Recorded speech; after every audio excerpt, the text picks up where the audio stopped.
শুধু এক সেকেন্ড লাগে আল্লাহর পক্ষ থেকে জমিন কাঁপিয়ে দেওয়ার। কিন্তু প্রশ্ন হলো, এই কম্পন কি শুধু প্রাকৃতিক দুর্যোগ, নাকি আমাদের জন্য একটি কঠিন সতর্ক বার্তা?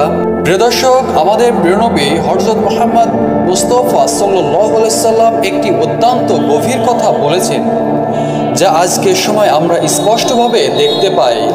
রাসূলুল্লাহ সাল্লাল্লাহু আলাইহি সাল্লাম বলেছেন, যখন মানুষ আল্লাহর সাথে কুফর ও অবাধ্যতায় লিপ্ত হয়, তখন আল্লাহ তাদের প্রতি ভয় প্রদর্শন করেন। এর মধ্যে আছে ভূমিকম্প, ঝড়, তুফান ও বিভিন্ন বিপদ। অর্থাৎ যখন পাপ বেড়ে যায়, সমাজে অন্যায়, জুলুম, অশ্লীলতা, সুদ, প্রতারণা এসব যখন স্বাভাবিক হয়ে যায়, তখন আল্লাহ মানুষকে জাগানোর জন্য একটি ঝাঁকি দেন। জমিন কাঁপে, যেন মানুষের ঘুম ভাঙে, দালান দুলে ওঠে, যেন অহংকার ভেঙে পড়ে, মানুষ ভয় পায়, যেন সে আল্লাহর দিকে ফিরে আসে।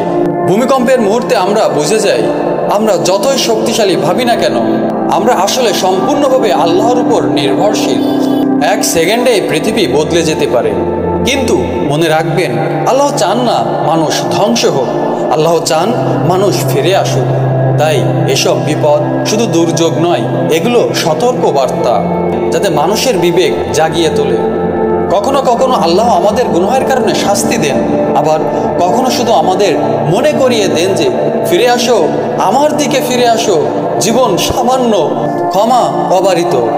যখন আল্লাহ চান জমিন স্থির থাকে, আর যখন তিনি চান একই জমি কাঁপতে থাকে, এর মধ্যেই রয়েছে আল্লাহর শিক্ষা, আল্লাহর ক্ষমতা এবং আমাদের জন্য গভীর ইঙ্গিত।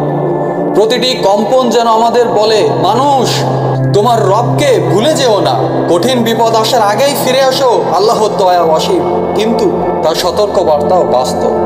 তাই আমাদের সকলের উচিত আল্লাহর দিকে ফিরে আসা, তার আনুগত্য স্বীকার করা, আল্লাহকে সবসময় মনে প্রাণে বিশ্বাস করে তার আদেশগুলো পালন করা এবং নিষেধগুলো থেকে বেঁচে থাকা।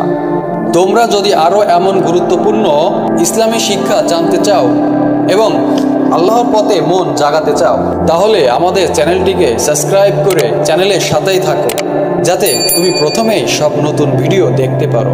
সাবস্ক্রাইব করো, নসিহা ছড়িয়ে দাও। আল্লাহ তোমাকে উত্তম প্রতিদান দিবেন ইনশাআল্লাহ। আসসালামু আলাইকুম ওয়া রাহমাতুল্লাহ।